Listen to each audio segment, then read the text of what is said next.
Hello students, welcome to Victor education. আমি তোমাদের সোমনাথ চলে এসেছি তোমাদের সামনে আবার একটি নতুন ক্লাস নিয়ে। দ্যাট ইজ হচ্ছে তোমাদের পার্ট 27 নিয়ে চলে এসেছি তোমাদের সামনে। এবং এই পার্ট 27 যেখান থেকে প্রশ্ন এসেছে সেটা হচ্ছে 30 আগস্ট থার্ড শিফটের প্রশ্ন।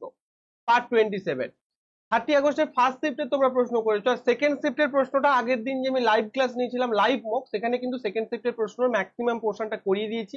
তাই আর সেকেন্ড শিফটের প্রশ্নটা আমি এখানে করাচ্ছি না, তোমাদের একদম ডাইরেক্ট থার্ড শিফটই করাচ্ছি। ঠিক আছে, তাহলে একদম ডাইরেক্ট কিন্তু আমরা থার্ড শিফটই করবো। ওকে চলো, প্রত্যেক দিনের মতো যেটা আমি বলে থাকি তোমাদের, যে আমার এখানে কিন্তু মাতৃভাষায় বিজ্ঞান চর্চা হয়, অর্থাৎ একদম বাংলায় তোমরা কিন্তু এখানে ক্লাস পাবে। একদম বাংলায় তোমরা কিন্তু এখানে ক্লাস পাবে। এবং আমাদের যে বিখ্যাত বিজ্ঞানী সত্যেন্দ্রনাথ বোস, যিনি বোস আইনস্টাইন, অর্থাৎ আমাদের যে 5টা স্টেটস অফ ম্যাটার, যেখানে ফিফথ স্টেটটা তিনি আইনস্টাইনের সঙ্গে বিখ্যাত গবেষণা করে বের করেছিলেন, তিনি নিজেই বলেছিলেন যে সত্যি বাংলায় কিন্তু বিজ্ঞান চর্চা সম্ভব। চলো আমরা প্রথম প্রশ্নে চলে যাব। তার আগে একটা কথা তোমাদের বলবো, যে যারা আমার রেলওয়ের সায়েন্সের স্পেশাল কোর্সে অ্যাডমিশন নিতে চাও, 999 টাকা ফিজ রয়েছে, তারা কিন্তু অবশ্যই কন্ট্যাক্ট করে নিও। এই 999 টাকায় তোমরা কিন্তু অনেক কিছু পেয়ে যাবে।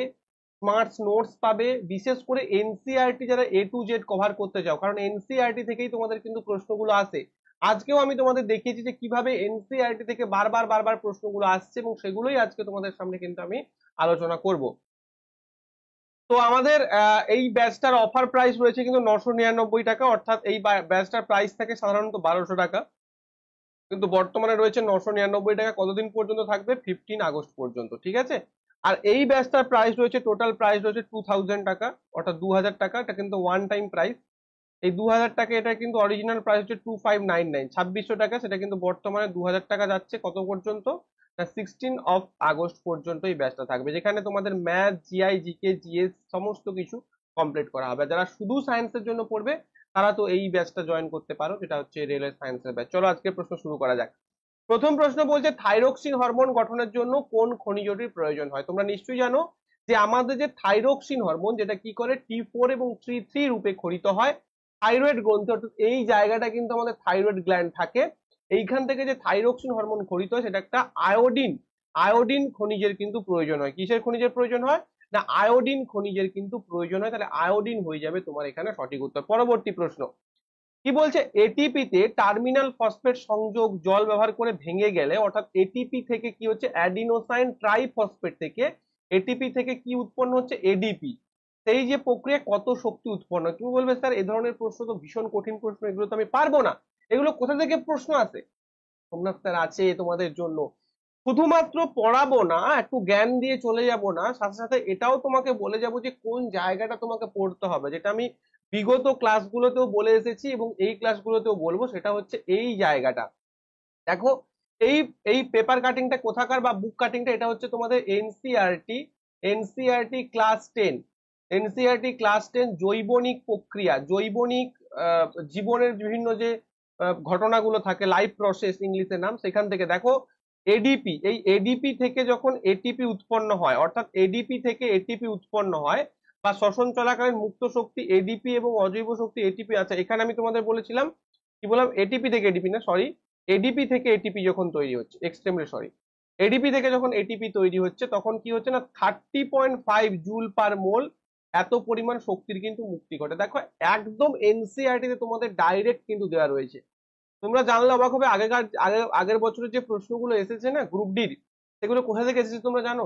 এনসিইআরটি এক্সাম্পলার থেকে, এনসিইআরটি এক্সাম্পলার থেকে কিন্তু তোমাদের প্রশ্নগুলো এসেছে। তোমাদের যদি আমার কথা যদি না তোমাদের বিশ্বাস হয়, তোমরা আজকে যাবে বাড়িতে, যদিও এনসিইআরটি এক্সাম্পলার বাংলাতে পাওয়া যায় না, কিন্তু আমি বাংলাতে তোমাদের করাবো।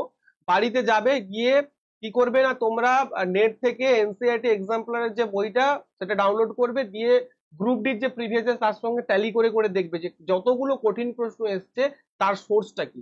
তাই আমি বারবার বলে, আমি কিন্তু সোর্স বলতে বলতে তোমাদের যাই এখানে। তাহলে সঠিক উত্তর তোমাদের কি হয়ে যাবে? 30 কিলোজুল, মানে 30.5 কিলোজুল/মোল। পরবর্তী প্রশ্ন কি বলছে, 30 ওয়াটের একটি ডিভাইস একটি 12 ভোল্ট ব্যাটারির সাথে সংযুক্ত ডিভাইসের কারেন্ট হলো। তাহলে 30 ওয়াটের একটা ডিভাইস, তাহলে 30 ওয়াটের একটা যদি ডিভাইস হয়, তাহলে পাওয়ার দিয়েছে আমাকে, তাহলে পাওয়ার ইকুয়াল টু কত? না, পাওয়ার ইকুয়াল টু 30 ওয়াট। এবার কি দিয়েছে? এবার আমাকে দিয়ে দিয়েছে যে ভোল্টেজ দিয়ে দিয়েছে। ভোল্টেজ মানে কি? ভোল্টেজ মানে বিভব প্রভেদ, কত? 12 ভোল্ট। আচ্ছা, আমরা পাওয়ার ইকুয়াল টু কি জানি? আমরা পাওয়ার ইকুয়াল টু জানি যে ভোল্টেজ ভোল্টেজ ইনটু হচ্ছে কারেন্ট, পাওয়ার ইকুয়াল টু আমরা কি জানি ভোল্টেজ ইনটু হচ্ছে কারেন্ট, বা যেটাকে আমি বলতে পারি যে ভি ইনটু আই। তাহলে আমাকে কি বের করতে হবে আই, তাহলে আই ইকুয়াল টু কি হয়ে যাবে, আই ইকুয়াল টু হয়ে যাবে পি বাই ভি, পি এর মান কত 30 ডিভাইডেড বাই 12, তাহলে আমরা বলতে পারি 3 4 12, 3 10 30, 2 2 4, 2 5 10, 5/2 অর্থাৎ 2.5, 2.5 ampere will be your extremely right answer. তাহলে 2.5 ampere will be your right answer. কেন না, কারণ পি ইকুয়াল টু হচ্ছে ভি ইন্টু আই। যাদের ক্লাসটিকে ভালো লাগছে অবশ্যই কিন্তু লাইক করবে। আমি জানি যে অনেক স্টুডেন্ট কিন্তু আগে আমার ক্লাস দেখতো, এখন যেহেতু মানে কি বলবো যে যেহেতু আমি দেখতে পাচ্ছি যে পরীক্ষা যত হাওয়া, এটা হাওয়ার উপর তোমাদের ভিউ নির্ভর করে। আমি জানি যেহেতু রেলের হাওয়াটা একটু কমে গেছে, থিতু হয়ে গেছে, ভিউজ আসবে না। That's enough. ঠিক আছে, চলো, কোনো অসুবিধা নেই। তাই তোমাদের কর্তব্য যারা সোমনাথ স্যারের ক্লাস দেখে উপকৃত হচ্ছ, তোমাদেরই ক্লাসটাকে প্রমোট করে করে বাড়াতে হবে, যাতে আমি তোমাদের জন্য বেশি ক্লাস আনতে পারি। ঠিক আছে। সবাত শোষণ, সবাত শোষণ দু ধরনের শোষণ আছে, তোমরা নিশ্চয়ই জানো। একটা হচ্ছে সবাত শোষণ, একটা হচ্ছে অবাত শোষণ। তাহলে অবাত শোষণ এবং হচ্ছে সবাত শোষণ। অবাত শোষণ মানে কি, অবাত দেখেই বুঝতে পারছো যেখানে অক্সিজেনের প্রয়োজন নেই। তাহলে যে শোষণে অক্সিজেনের প্রয়োজন নেই তাকে আমরা বলছি অবাত শোষণ। আর সবাত শোষণে কি হচ্ছে, অক্সিজেন প্রয়োজন। তাহলে এখানে বলে যে সবাত শোষণে কিসের প্রয়োজন, ডেফিনেটলি হয়ে যাবে অক্সিজেন। আচ্ছা, অবাত শোষণ আমরা কাকে বলি, মেনলি সন্ধানকে বলি, সন্ধান। আর যেটাকে বলা হয় ফার্মান্টেশন, যেটা কি বলা হয়, ফার্মান্টেশন বলা হয় যাকে, তাকে আমরা কিন্তু কি বলি, সন্ধান, বা যাকে অবাত শোষণ বলা হয়। যেমন আমাদের পেশিকোষে ল্যাকটিক অ্যাসিড উৎপন্ন হয়, যেমন ইস্টের দিয়ে যে অ্যালকোহল উৎপন্ন হয়, সেগুলো প্রত্যেকটা কিন্তু গ্লুকোজ থেকে উৎপন্ন হচ্ছে, বাট অবাত শোষণের দ্বারা বা ফার্মেন্টেশনের দ্বারা বা সন্ধানের দ্বারা বা অক্সিজেনের অনুপস্থিতিতে। আর অক্সিজেনের উপস্থিতিতে কি হচ্ছে, মাইটোকন্ড্রিয়ার যে শোষণ হচ্ছে, যার ফলে এটিপি উৎপন্ন হচ্ছে, সেই যে আমাদের যে এনার্জি বা এটিপি উৎপন্ন হচ্ছে, সেটাকে আমরা কি বলছি, সবাত শোষণ বলছি। পরের প্রশ্ন, 5 নম্বর প্রশ্ন বলছে একটি বস্তু 15 সেন্টিমিটার দূরত্বে -10 ডি পাওয়ারের একটি লেন্সের প্রধান অক্ষের উপর স্থাপন করা হয়, ছবিটি তৈরি হয় ড্যাশ। দেখো ভালো করে বোঝো, তোমাদের আমি কি বলেছিলাম, তোমাদের আমি এটা বলেছিলাম যে যদি তোমাকে মান না চায় তাহলে আমি এইগুলোকে কনসিডার করে কিন্তু আমি এই অ্যান্সার গুলো দিতে পারবো। ঠিক আছে, আমি এই যে মাইনাস সাইন, আমি তোমাকে প্রথমেই বলেছিলাম যে দুটো জিনিস সব সময় তোমরা যখনই লেন্স বা মিররের অঙ্ক দেবে, দুটো জিনিস তোমরা মাথায় রাখবে। এক, প্রথমে যে কোনো প্রকারে খোঁজার চেষ্টা করবে যে ওটা টাইপস অফ মিরর বা টাইপস অফ লেন্সটা কি। দেখো এখানে পাওয়ার দেওয়া রয়েছে -10 ডি, তাহলে এর ফোকাস কত হবে, এর ফোকাস হয়ে যাবে ধরো 1/p অর্থাৎ 100/10, অর্থাৎ 10 10 100, -10 এর ফোকাস কত হয়ে যাবে, -10 সেন্টিমিটার হয়ে যাবে এর ফোকাস। তাহলে -10 সেন্টিমিটার ফোকাস মানে ডেফিনেটলি আমরা কি বুঝতে পারছি, এটা একটা অবতল লেন্স। এখানে বলেছে লেন্স বলেছে, তাহলে ডেফিনেটলি একটা অবতল লেন্স। অবতল লেন্স মানে কি রকম হয়, অবতল লেন্স এইরকম একটা অবতল লেন্স হয়। আর অবতল লেন্সে তুমি জানো, অবতল লেন্সে তুমি জানো যে তুমি যে অবস্থাতেই ওখানে বস্তুকে রাখো না কেন, অবতল লেন্সের যেখানেই তুমি বস্তুকে রাখো না কেন, ডেফিনেটলি ওর যে প্রতিবিম্বটা গঠিত হবে সেটা কি হবে, সেটা ভার্চুয়াল হবে, সেটা ভার্চুয়াল অ্যান্ড ইরেক্ট হবে। আর আমি একটা জিনিস কথা তোমাদের বলেছি, মনে রাখবে যে ভার্চুয়াল অ্যান্ড ইরেক্ট অর্থাৎ যেটাকে আমরা বলছি যে অসৎ প্রতিবিম্ব এবং সোজা প্রতিবিম্ব, বা অসৎ প্রতিবিম্ব এবং ঋজু বা সোজা প্রতিবিম্ব তৈরি হবে। ঠিক আছে, বা সমশীর্ষ প্রতিবিম্ব তৈরি হবে, বইতে যেগুলো লেখা থাকে সমশীর্ষ। ঠিক আছে, তোমাদের আমি একটা কথা বলেছিলাম মনে পড়ে, যে অসৎ প্রতিবিম্ব বা ভার্চুয়াল ইমেজ কখনোই কিন্তু উল্টানো হতে পারে না, কখনো ভার্চুয়াল প্রতিবিম্ব উল্টানো হতে পারে না, 1 নম্বর কথা। 2 নম্বর কথা, অবতল লেন্সে কখনো বাস্তব প্রতিবিম্ব গঠিত হবে না। তাহলে দেখো 3টে অপশন আমি এমনি এলিমিনেট করে দিলাম, বাকি রইলো একটা অপশন ভার্চুয়াল এবং খাড়া। কেন, কারণ আমি বারবার বলেছি তোমাদের, এটা মনে রাখবে যে অবতল লেন্সের ক্ষেত্রে যেখানেই তুমি বস্তুকে রাখো না কেন, ওর যে প্রতিবিম্ব সেটা ডেফিনেটলি কি হবে, ডেফিনেটলি ওটা হবে ভার্চুয়াল এবং হচ্ছে ইরেক্ট, অর্থাৎ ভার্চুয়াল এবং হচ্ছে সমশীর্ষ। অবশীর্ষ মানে উল্টানো, সমশীর্ষ মানে সোজা। এই টার্মগুলোর সঙ্গে তোমরা যত পরিচয় হবে তত কিন্তু তোমাদের পরীক্ষা হলে কনসেপচুয়াল ক্ল্যারিটি বাড়বে এবং ভুল হওয়ার সম্ভাবনা তত কমবে। নেক্সট প্রশ্ন, একটি বৈদ্যুতিক জেনারেটর সম্পর্কে দিয়ে দিয়েছে। তোমরা দু ধরনের জিনিস তোমাদের আমি বারবার পড়ে, একটা হচ্ছে জেনারেটর। জেনারেটরের ক্ষেত্রে কি হয়, জেনারেটরের ক্ষেত্রে যেটা হয়, বিদ্যুৎটা জেনারেট হয়, অর্থাৎ কারেন্টটা ইনডিউস হয়, বাইরে থেকে মেকানিক্যাল এনার্জি প্রয়োগ করা হয়, একটা লোহার মজ্জাকে ঘোরানো হয় চৌম্বক ক্ষেত্রে, যার ফলে কি হয় না, কারেন্টটা ইনডিউসড হয়, কারেন্টটা উৎপন্ন হয়।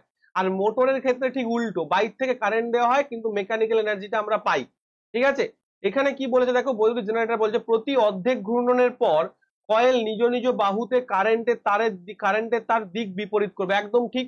এই জন্য যেটাকে কি বলছে আমরা এসি জেনারেটর যেটাকে বলছি, সেটা কি বলা হয়, এইখানে যদি মনে করো এখানে এন থাকে এখানে এস থাকে, এরকম একটা জিনিস যদি আমাকে ঘোরানো হয়, তাহলে এই যে বারবার এইদিকে একবার এলো, একবার প্রথমে এইরকম মনে করো, কি দিয়ে তোমাদের এক্সাম্পল, মনে করো এই যে হাতটা, এই হাতটা এদিকে একটা চুম্বক ক্ষেত্র, এদিকে দুটো চুম্বক ক্ষেত্র, এন মেরু এখানে এস মেরু রাখা আছে।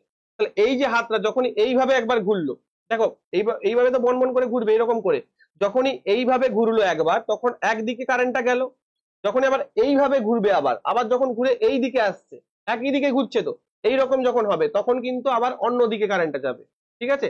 অর্থাৎ যখনই একবার একবার করে, মানে প্রতি অর্ধেক ঘূর্ণন, পূর্ণ ঘূর্ণন মানে কি, এখান থেকে শুরু করে আবার এইখানে যখন আসছে সেটাকে পূর্ণ ঘূর্ণন বলছে। প্রতি অর্ধেক ঘূর্ণন অর্থাৎ প্রথমে এরকম পজিশনে ছিল, এরকম হবে যেদিকে ছিল, আবার এরকম হলে তার উল্টো দিকে কারেন্টটা যাবে, বুঝতে পেরেছো?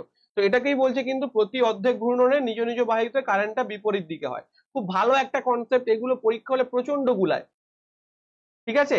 নেক্সট বলছে ফ্লেমিং এর ডান হাতের নিয়ম ব্যবহার করে কয়েলে প্রবর্তিত কারেন্টের দিক খুঁজে পাওয়া যায়। ডেফিনেটলি ট্রু, আমি তোমাদের বারবার বলি যে ফ্লেমিং এর ডান হাতের রুল, এই যে ইনডিউসড কারেন্ট, চুম্বক ক্ষেত্র, বলের ক্ষেত্র, এই যে পুরো ব্যাপারটা এটা কিন্তু ডান হাতের রুল অনুযায়ী হবে। ইনডিউস কারেন্টের ক্ষেত্রে বা জেনারেটরের ক্ষেত্রে, মোটরের ক্ষেত্রে বাম হাতের রুল ব্যবহার করে হবে, ঠিক আছে। তাহলে দুটো স্টেটমেন্টই আমার কিন্তু ঠিক রয়েছে, দুটো স্টেটমেন্টই কিন্তু আমার এখানে ঠিক রয়েছে, কোন বিবৃতিটি সঠিক বলেছে। নেক্সট প্রশ্ন, এবং দেখো এইটা কোথাকার বই, এনসিইআরটি তোমাদের ক্লাস 10 এর বই, এনসিইআরটি ক্লাস 10 চ্যাপ্টারের নাম হচ্ছে তড়িৎ চুম্বকের ফল, তড়িৎ চুম্বকের ফল বা তড়িতের প্রবাহ, তড়িতের ফলে চুম্বকের, দেখো এখানে বাইরে ডাইরেক্ট লেখা রয়েছে এটা একটা জেনারেটর, তোমাদের এটা দেখালাম, ফ্লেমিং এর ডান হস্ত নিয়ম অনুযায়ী কাজ করে। এবং আরো একটা জিনিস এখানে বলা হয়েছে কি না, একটি অর্ধ আবর্তনের পর সিডি বাহুর ওপরের দিকে এবং এবি বাহুর নিচের দিকে নামে, ফলস্বরূপ দুটি বাহুতে উৎপন্ন আবিষ্ট তড়িতের প্রবাহ কিন্তু অভিমুখ পরিবর্তিত হয়। তার মানে প্রত্যেকটা দেখো, প্রথমে কি হবে, এইটা আসবে এখানে আর এইটা নিচে যাবে, আবার আবার কি হবে, যেরকম পজিশন এটা দেখছো সেই রকম পজিশনটা উল্টে যাবে। তাহলে প্রত্যেকটা আলাদা আলাদা পজিশনের জন্য আলাদা আলাদা আলাদা আলাদা দিকে কিন্তু কারেন্টটা প্রবাহিত হবে, ঠিক আছে, এবং পজিটিভ এবং নেগেটিভটা চেঞ্জ হতে থাকবে। তো এটাই কিন্তু জেনারেটরে হয় মেনলি। নেক্সট প্রশ্ন বলেছে নিম্নলিখিত বিক্রিয়া পণ্য অর্থাৎ পিটাকে তোমাকে শনাক্তকরণ করতে হবে। দেখো লাইমস্টোন, লাইমস্টোন মানে কি, লাইমস্টোন আমরা কাকে বলি, লাইমস্টোন বা মার্বেল কাকে বলে থাকি আমরা, না লাইমস্টোন বা মার্বেলকে আমরা কিন্তু বলে থাকি CaCO3, CaCO3 থেকে কি হয়েছে না ড্যাশ প্লাস CO2 হয়েছে, CaCO3 থেকে ড্যাশ প্লাস CO2 হয়েছে। তাহলে CaCO3 থেকে তো CaCO3 হবে না, তাই কেটে দিলাম। দেখো আমরা তোমাদের বলেছিলাম যে CaCO3 কে তুমি যদি হিট দাও, এই চুনা পাথরকে তুমি যদি হিট দাও তাহলে কি উৎপন্ন হবে না কুইক লাইম উৎপন্ন হবে, কুইক লাইম উৎপন্ন হবে, বা সিএও ক্যালসিয়াম অক্সাইড উৎপন্ন হবে, ক্যালসিয়াম হাইড্রোক্সাইড জল দিলে, এখানে তো জলের কোনো ব্যাপার নেই, আর O2 উৎপন্ন হবে না, CO2 উৎপন্ন হবে, কারণ এখানে আবার O2 কি করে উৎপন্ন হবে, অলরেডি CO2 দিয়ে রেখেছে। তাহলে সিএও হয়ে যাবে তোমার সঠিক উত্তর। একটা ছক তোমাদের দেখাচ্ছে, এই ছকটা তোমরা সবসময় মনে রাখবে একটু, এই ছকটা তোমরা একটু মনে রাখবে, এটা তোমাদের পরীক্ষা হলে কিন্তু কাজে আসবে, দেখে নাও, চটপট দেখে নাও, খুব সুন্দর করে বলা রয়েছে। CaCO3 কে যখন তুমি হিট দেবে তখন কি হবে, কুইক লাইম প্লাস হচ্ছে কার্বন ডাই অক্সাইড, এবং একে তুমি যখন জল যোগ করবে তখন আবার হচ্ছে কি CaOH বা স্ল্যাক লাইম, স্ল্যাক লাইমের ওপর তুমি যখন CO2 চালনা করবে, কার্বনেটেড মানে কি CO2 চালনা করবে, তখন আবার উৎপন্ন হবে CaCO3 প্লাস CaO, এই সরি CaCO3 উৎপন্ন হবে, তখন CaO না, জলটা ঘোলা হয়ে যাবে এবং CaCO3 উৎপন্ন হবে। আমি কি বললাম, CaOH বা স্ল্যাক লাইম, কুইক লাইম মানে ক্যালসিয়াম অক্সাইড আর স্ল্যাক লাইম মানে ক্যালসিয়াম হাইড্রোক্সাইড, এর উপর তুমি যখন CO2 যোগ করবে তখন CaCO3 হবে, CaCO3 কে তুমি যখন হিট করবে CaO প্লাস CO2 উৎপন্ন হবে, আবার CaO এর সঙ্গে তুমি যখন জল যোগ করবে তখন CaOH হবে। এই চক্রটা তোমাদের কিন্তু মনে রাখতে হবে, ঠিক আছে। প্রত্যেকটা দেখো, এটা কিন্তু তোমরা খাতায় লিখে নেবে, এটা তোমরা কিন্তু খাতায় লিখে নেবে, ভীষণ গুরুত্বপূর্ণ এবং মোস্ট ইম্পর্টেন্ট এই জায়গাটা, ওকে। নেক্সট প্রশ্ন, অক্সিজেনের বাইরে ড্যাশ সেলে ড্যাশ ইলেকট্রন থাকে। তা প্রথমে আমরা এই ড্যাশ সেলে বলেছি যখন অক্সিজেনের পারমাণবিক সংখ্যা কত, অক্সিজেনের পারমাণবিক সংখ্যা হচ্ছে 8, তাহলে 8 মানে আমরা কে কক্ষ, এল কক্ষ, এম কক্ষ ভাগ করব, তাহলে 2 এবং 6, কারণ এল কক্ষে টোটাল 8টা ইলেকট্রন থাকতে পারে সর্বোচ্চ, তাহলে 2 এবং 6, তার মানে এল কক্ষে 6টা ইলেকট্রন থাকে, তাহলে এল কক্ষে 6, এল কক্ষে 6, একদম ঠিক, অপশন নাম্বার 2 হয়ে যাবে সঠিক উত্তর। নেক্সট প্রশ্ন, কোন রক্তের গ্রুপকে ইউনিভার্সাল ডোনার বলা হয়। দেখো ইউনিভার্সাল ডোনার বা সার্বজনীন দাতা কাকে বলা হবে? ও গ্রুপকে বলা হবে। কেন বলা হবে? কারণ এখানে এ এবং বি দুই প্রকার অ্যান্টিজেন পাওয়া যায় না। এখানে কি পাওয়া যায় না, শুধুমাত্র অ্যান্টিবডি থাকে।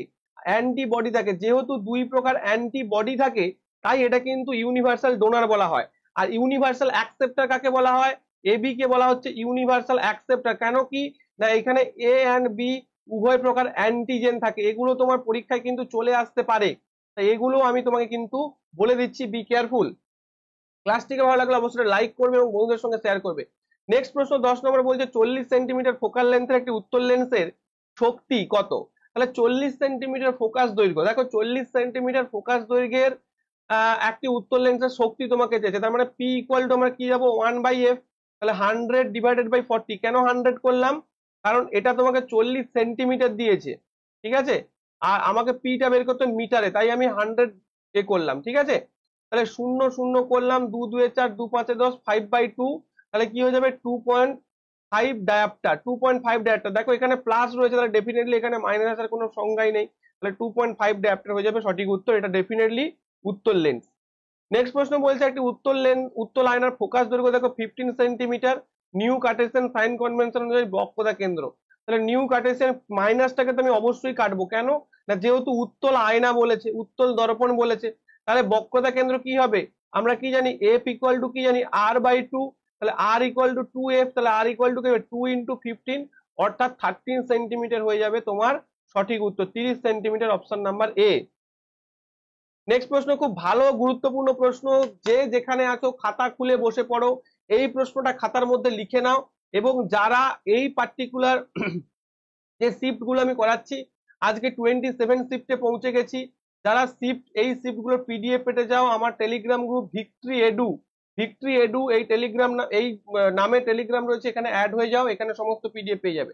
প্রশ্ন কি বলছে, দুটি তারের কথা বিবেচনা করো, আর দুটো তার নাও। মনে করো আমি একটা তার নিয়েছি এ, একটা তার নিয়েছি এ, আর একটা তার নিয়েছি বি, আর একটা তার নিয়েছি বি, ঠিক আছে। তো এই দুটো তার নিয়েছি, তোমরা অবশ্যই একটা যেটা কমেন্ট করবে আমাকে কমেন্ট বক্সে, সেটা হচ্ছে তোমরা কার কত স্কোর হচ্ছে এই প্রশ্নগুলো, সেটা তোমরা কমেন্ট বক্সে জানাবে যে স্যার এই আমাদের স্কোর আসছে। তাহলে তোমরা তোমাদের প্রস্তুতি সম্পর্কে বুঝে যেতে পারবে। এটা অফলাইন মকের মতোই ধরে নাও তোমরা। এ এবং বি দুটো আমাদের আছে, দুটো তার রয়েছে, একই পুরুত্বের কিন্তু দৈর্ঘ্য, তাহলে এটার দৈর্ঘ্য যদি এল হয়, এটার দৈর্ঘ্য তাহলে কত হচ্ছে 4l। কিন্তু এটার আমি যদি বলি ক্রস সেকশন এরিয়া এ হয়, তাহলে এটারও ক্রস সেকশন এরিয়া এ, ঠিক আছে। ক্রস সেকশন এরিয়া মানে কি, এই যে অংশটা, ওটা থিকনেসটা। এবার বলেছে এর রেজিস্ট্যান্স কত, এর রেজিস্ট্যান্স হচ্ছে 0.5, আর বি এর রেজিস্ট্যান্স কত হচ্ছে 2.0। তাহলে আমার বলছে রোধাঙ্কের অনুপাত কত, তাহলে এর রোধাঙ্ক যদি আমি ρ1 ধরি, এর রোধাঙ্ক যদি ρ2 ধরি, তাহলে কি হবে? আচ্ছা আমরা কি জানি, আমরা জানি যে r ইকুয়াল টু r1 ধরে নিচ্ছি আমি, r1 ইকুয়াল টু কি হবে, ρ1 a s l by a, বা রো এল বাই এ, এটা আমরা জানি। তাহলে r2 ইকুয়াল টু লিখতে পারবো যে ρ2 ইন্টু, হ্যাঁ, ρ2 ইন্টু এল বাই এ, এটা লিখতে পারি আমরা। এবার দেখো এখান থেকে কি বসে, তাহলে ρ1 ইকুয়াল টু আমরা কি বলতে পারি, r1 ইন্টু এ বাই এল, আর এখানে আমরা ρ2 ইকুয়াল টু কি বলতে পারি, r2 ইন্টু এ বাই হচ্ছে এল। ঠিক আছে, এই পর্যন্ত প্রত্যেকের বোঝা গেছে। এইবার দেখো কি হবে, আমরা যদি এটাকে এরকম করে করি, এই জায়গাটা একটু মুছে দিচ্ছি, আমরা যদি এটাকে এভাবে করি যে এটাকে যদি অনুপাতে বসাই, তাহলে আমার কি হচ্ছে আলটিমেট, অনুপাতে যদি বসাই তাহলে কি হবে, আচ্ছা এখানে মানগুলো বসিয়ে দাও, এখানে মান বসালে কত হবে, আর r1 এর বদলে কত পাচ্ছ 0.5, তাহলে 0.5 ইন্টু এ ডিভাইডেড বাই এলটা তো এলই থাকবে, আর এখানে কি বসাবো, r2 এর জায়গায় কত বসাচ্ছি আমি, r2 এর জায়গায় 2.0 ইন্টু এ, এটা তো প্রস্থচ্ছেদ, এটা তো একই, দুটোর ক্ষেত্রেই এ একই, এবং ডিভাইডেড বাই 4l। কেন, একটার 4l, বি এরটার মানে বি যে কন্ডাক্টরটা রয়েছে তার হচ্ছে 4l, এবং এ কন্ডাক্টর হচ্ছে দৈর্ঘ্য হচ্ছে এল, তাহলে এই আমার মানটা ঠিক রয়েছে। এবার করে দাও যে ρ1 ডিভাইডেড বাই ρ2, ρ1 ডিভাইডেড বাই ρ2 কি লিখতে পারি আমরা, 0.5 into A divided by L, তাহলে তারপরেরটা যখন ডিভাইড করবো উল্টে যাবে, ইন্টু হচ্ছে 4l ডিভাইডেড বাই 2.0 ইন্টু এ। দেখো আমরা এখানে কি করতে পারি, আমরা এখানে এ এবং এ এলিমিনেট করলাম, এল এবং এল এলিমিনেট করলাম, 4 রয়েছে, 2 2 4, তাহলে দেখো কি হলো ultimate, ρ1 divided by ρ2 equal to 5 2 10 অর্থাৎ 1.0, তার মানে 1:1, অর্থাৎ দুটোই হচ্ছে 1.0 ডিভাইড বাই 1.0, অর্থাৎ অনুপাত হচ্ছে 1। খুব সুন্দর একটা কনসেপ্ট, জবরদস্ত একটা কনসেপ্ট। অর্থাৎ দুটো তোমাকে কিন্তু কন্ডাক্টিং ওয়্যার দিয়েছে, সেই দুটো ওয়্যারের মধ্যে দুটোর বলেছে আলাদা আলাদা, কি বলেছে, আলাদা আলাদা দৈর্ঘ্য বলেছে। একটার দৈর্ঘ্য যদি এল হয় আর একটা দৈর্ঘ্য 4L, এবং দুটোরই তোমাকে রেজিস্ট্যান্স দিয়ে দিয়েছে, দুটো তোমাকে বলেছে প্রস্থচ্ছেদ সমান। তাহলে আমরা যে ফর্মুলা জানি দ্যাট ইজ এইটা, আর equal to rho into L by A বা S into L by A, যেটাই তুমি ধরো রোধাঙ্ককে যেটা কোনো একটা ধরলেই তোমার হবে, ঠিক আছে। তো এই ফর্মুলায় পুট করে কিন্তু আমরা এই অঙ্কটাকে অনায়াসে করে নিতে পারবো।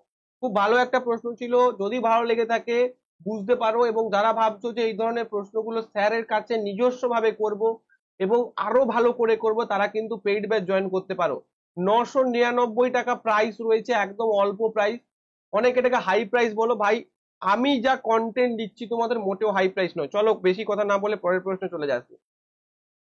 বলছেন নিচের কোনটি প্রতিস্থাপন বিক্রিয়া? তোমরা এতদিনে নিশ্চয়ই এই প্রশ্নগুলো অ্যাটেম্প করার জন্য বাগ হয়ে গেছো। আমি আর কিছু বললাম না, এটা তোমাদের ডাইরেক্ট আমি হোমওয়ার্ক দিলাম, তোমরা হোমওয়ার্ক সাবমিট করবে প্রত্যেকে। নেক্সট প্রশ্ন, প্রস্রাব, আমাদের যে ইউরিন হয় সেখানে কত পার্সেন্ট জল থাকে? না, আমাদের ইউরিনের 95% কিন্তু জল থাকে। শুধু জল ছাড়াও আর কি কি থাকে এগুলো তোমাদের মনে রাখতে হবে, কারণ কালকে যদি এগুলো চলে আসে তোমরা পারবে না। এবং যদি তোমাদের প্রশ্ন আসে যে জল ছাড়াও সব থেকে বেশি পরিমাণ উপাদান কি থাকছে, দেখো ক্লোরিন ক্লোরিন এবং পটাশিয়াম, এই দুটোর পরিমাণ কিন্তু সব থেকে বেশি। ক্লোরিন পটাশিয়ামের পরিমাণ কিন্তু সব থেকে বেশি, এটাও তোমাদের ক্লোরিন পটাশিয়ামের পরিমাণ থেকে ইউরিয়ার পরিমাণ, যার নামে ইউরিন হয়েছে, ইউরিয়ার পরিমাণ হচ্ছে সব থেকে বেশি, এবং তারপর যেটা সব থেকে বেশি হচ্ছে পটাশিয়াম এবং ক্লোরিন।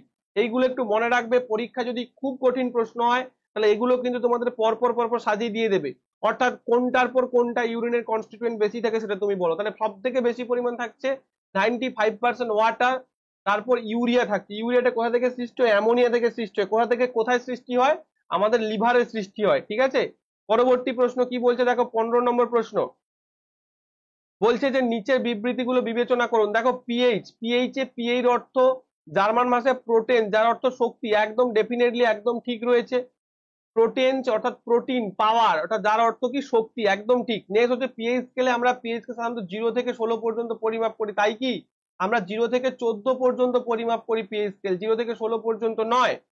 তাহলে আমরা বলতে পারি বিবৃতি 1 সত্য এবং বিবৃতি 2 মিথ্যা। Option number A will be your right answer. Next প্রশ্ন বলেছে 16 নম্বর প্রশ্ন, নিচের বিবৃতিগুলো বিবেচনা করুন এবং সঠিক উত্তরটি চিহ্নিত করুন। কি বলছে? সমস্ত উপাদানের আইসোটোপ গুলি মেন্ডেলিফের পর্যায়ক্রমিক সূত্রের একটি প্রতি চ্যালেঞ্জ তৈরি করেছে। অর্থাৎ মানেটা কি? না, মেন্ডেলিফের যে পর্যায় সারণী আমরা দেখছি, যেটা অ্যাটমিক ওয়েটের উপর ভিত্তি করেছিল, চার দুটো রেস্ট্রিকশন ছিল তোমরা নিশ্চয়ই জানো। এক, যে আইসোটোপ গুলোকে ঠিকঠাক ভাবে বসানো হয়নি, বা আলাদা আলাদা পার্থক্য থাকলেও একই জায়গায় বসিয়ে দেওয়া হয়েছিল। আর 2 নম্বর ছিল হচ্ছে যে হাইড্রোজেনের অবস্থান সম্পর্কে সঠিক ধারণা পাওয়া যায়নি। সেই দুটো স্টেটমেন্টই তোমাকে এখানে দিয়েছে। পর্যায় সারণীতে হাইড্রোজেনের কোনো নির্দিষ্ট অবস্থান দেওয়া যাবে না মেন্ডেলের পর্যায় সারণীতে। তার মানে দুটো বক্তব্যই কিন্তু সঠিক রয়েছে, উভয় বক্তব্যই কিন্তু সঠিক রয়েছে। একটা আইসোটোপেরও কিন্তু প্রবলেম ছিল, এবং হাইড্রোজেনকেও কিন্তু তার সঠিক যে অবস্থান, সেই সঠিক অবস্থান দেওয়া কিন্তু যায়নি। পরবর্তী প্রশ্নতে চলে যাচ্ছি। 3টি তার দিয়েছে, খুব ভালো একটা প্রশ্ন, কনসেপচুয়াল প্রশ্ন। আমি বারবার তোমাদের বলি, আমার যারা সায়েন্স ক্লাসগুলো করছো এবং নিয়মিতভাবে খাতায় নোট ডাউন করে করে যাচ্ছ, তুমি অজান্তেই জানতেই তুমি এটুকু জানতে পারছো যে তুমি কতটা এগিয়ে যাচ্ছ।